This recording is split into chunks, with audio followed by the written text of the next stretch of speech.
नमस्कार। अपना कहानी कॉर्नर में आप सभी का बहुत बहुत स्वागत है। हर रोज़ मैं कोई न कोई कहानी आपके लिए लेकर आता हूँ, लेकिन उस कहानी में कुछ न कुछ बात होती है। आज बहुत विशेष दिन है, क्योंकि ऐसे व्यक्ति के बारे में, ऐसे लेखक के बारे में, ऐसे कहानीकार के बारे में मैं बात करने वाला हूँ जिससे बड़ी कहानी शायद ही दुनिया में कोई हो। जी, मैं बात कर रहा हूँ गोस्वामी तुलसीदास की। तुलसीदास जी ने जो रामचरितमानस लिखी, राम कथा लिखी, उससे बड़ी कोई कथा दुनिया में मुझे नहीं लगता और कोई है। तो उसके बारे में आज थोड़ी चर्चा कर ली जाए। क्यों? क्योंकि आज है 4 अगस्त और आज के दिन मनाई जाती है तुलसी जयंती। विश्व को उन्होंने एक अनुपम रचना दी, ज़बरदस्त रचना दी, जिसका नाम है रामचरितमानस। तो तुलसीदास जी वैसे चित्रकूट जो जगह है, आप जानते हैं, जो मध्य प्रदेश और उत्तर प्रदेश दोनों में आधा आधा बटा हुआ है, राजापुर, वहाँ पर आत्माराम दुबे और हुलसी के घर में उनका जन्म संवत 1554 की श्रावण शुक्ल सप्तमी के दिन हुआ था। और ये तिथि इस बार 4 अगस्त को है, इसलिए ये 4 अगस्त को उनकी जयंती मनाई जा रही है। जन्म के बारे में थोड़ा आगे पीछे अलग अलग पुस्तकों में दिया है, लेकिन सामान्यतया यही है। उन्होंने पूरी रामचरित को उनके जन्म से लेकर और उनके अयोध्या आने तक सारी घटनाओं को उन्होंने सविस्तार लिखा है। और इसमें सिर्फ यही नहीं लिखा है, उन्होंने ये जो ग्रंथ दिया है, इस ग्रंथ में सभी रिश्तों की मर्यादा, उसका उच्च स्तर दिखाई पड़ता है। उन्होंने इसमें छंद, दोहा, चौपाई, इसी के माध्यम से इसकी रचना की है। एक श्रेष्ठ पुत्र, एक श्रेष्ठ पितृभक्त, एक श्रेष्ठ मातृभक्त, भाइयों के प्रति प्रेम, पत्नी के प्रति समर्पण, दुष्टों के संहारक, मर्यादा के पर्यायी, सारी बातें बहुत ढंग से उन्होंने इसमें बताई है।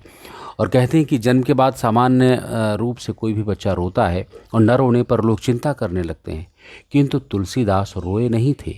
उनके मुख से राम का नाम निकला। जन्म के साथ ही उनके 32 दांत और भारी भरकम डील डौल था, ऐसा कहते हैं। माँ के गर्भ में वो 12 माह रहे और इन परिस्थितियों में किसी अमंगल की आशंका में माता हुलसी ने जन्म के 3 दिन बाद ही अपनी दासी चुनिया के साथ उन्हें उसकी ससुराल भेज दिया और दूसरे दिन वे स्वयं ही संसार से चल बसी। 5 वर्ष की अवस्था में दासी चुनिया ने भी संसार छोड़ दिया। अब तो बालक अनाथ हो गया और द्वार द्वार भटकने लगा। उसकी इस दशा को देखकर माता पार्वती ने उन्हें रोज़ खाना खिलाने आती थी। गुरु को पढ़ाया एक पाठ एक बार में याद कर लेते थे। स्वामी नरहरियानंद जी थे उनके गुरु। उनका नाम उन्होंने रामबोला रख दिया था। और कहते हैं रामबोला ने गायत्री मंत्र का उच्चारण किया तो सब लोग चकित रह गए। रामबोला गुरुमुख से सुनी हुई बात एक बार में याद कर लेते थे। सोरों में स्वामी नरहरि जी ने उन्हें रामचरित सुनाया। काशी में शेष सनातन जी के सानिध्य में रहकर तुलसीदास ने 15 वर्षों तक वेद वेदांग का अध्ययन किया। लोक वासना जागृत होने पर वो गुरु की आज्ञा से जन्मभूमि राजापुर लौट आए और यहीं पर उनका विवाह एक सुंदर स्त्री से हो गया। एक बार उनकी पत्नी अपने भाई के साथ मायके चली गई तो तुलसीदास जी पीछे से वहां पहुंच गए और पीछे पीछे अपनी पत्नी को आता देखकर उन्होंने तुलसीदास को बहुत धिक्कारा और भला बुरा कहा। उन्होंने कहा कि हाड़ मास से इस शरीर में तुम्हारी जितनी आसक्ति है, उसकी आधी भी यदि भगवान में होती तो तुम्हारा बेड़ा पार हो गया होता। पत्नी के शब्द बाण तुलसीदास को चुभ गए। बस वे बिना एक क्षण भी रुके वहाँ से लौट पड़े। तो इसलिए जो आपकी आलोचना करे, जो कोई आपकी बुराई करे, तो ऐसा नहीं समझना चाहिए कि इसमें सब बुरा है। क्या पता उसके पीछे कुछ छुपा हो, बस उसको समझने की बात है। और उसके बाद कहते हैं कि मानस का प्रारंभ रामनवमी और पूर्णता राम विवाह के दिन हुआ है।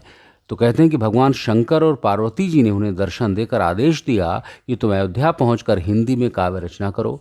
मेरे आशीर्वाद से तुम्हारी कविता सर्वव्यापी होगी। बस तुलसीदास जी ने काशी से अयोध्या गए और संवत 1631 में रामनवमी के दिन ही रामचरितमानस की रचना आरंभ कर दी।